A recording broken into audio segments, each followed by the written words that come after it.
அனைவருக்கும் வணக்கம். நான் திருநெல்வேலி மாநகராட்சியின் 6வது வார்டு மாமன்ற உறுப்பினர் பவுல்ராஜ் பேசுகிறேன். என்னை கட்சியிலிருந்து நீக்கி இன்றுடன் சரியாக ஒரு வருடம் ஆகிறது. என்னை கட்சியிலிருந்து நீக்கிய கழக பொதுச் செயலாளர் மற்றும் கழக தலைவர் அவர்களுக்கு என்னுடைய சில கேள்விகள். என்னை ஏன் கட்சியிலிருந்து நீக்கினீர்கள்?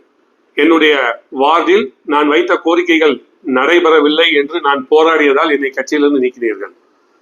என்னை நீக்கியது சரி என்றால் ஏன் மத்திய மாவட்ட செயலாளர் அப்துல் வஹாப் அவர்களை நீக்கி மாவட்ட பொறுப்பாளர் டிபிஎம் மைதீன்கான் அவர்களை நியமித்தீர்கள்? என்னை கட்சியிலிருந்து நீக்கியது சரி என்றால் ஏன் பழைய மேயரை ராஜினாமா செய்ய வைத்து புதிய மேயரை நியமித்தீர்கள்?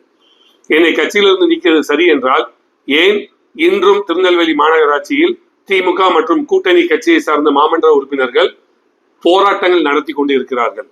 ஏனென்று நான் சொல்லவா? ஏனென்றால் நீங்கள் தருவது உள்ளாட்சியில் நல்லாட்சி அல்ல. உள்ளாட்சியில் மட்டுமல்ல, நீங்கள் நடத்தக்கூடிய தமிழக ஆட்சி நல்லாட்சி இல்லை என்பதை தெரியப்படுத்தவே இத்தகைய போராட்டங்கள் நடைபெறுகிறது.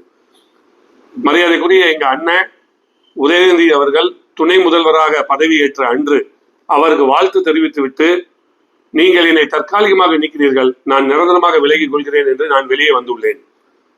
இனி மக்கள் விரோத செயல்பாடுகளுக்கு என்னுடைய எதிர்ப்பு குரல் வலுவாக கேட்கும் என்பதை நான் தெரியப்படுத்திக் கொள்கிறேன். நன்றி, வணக்கம்.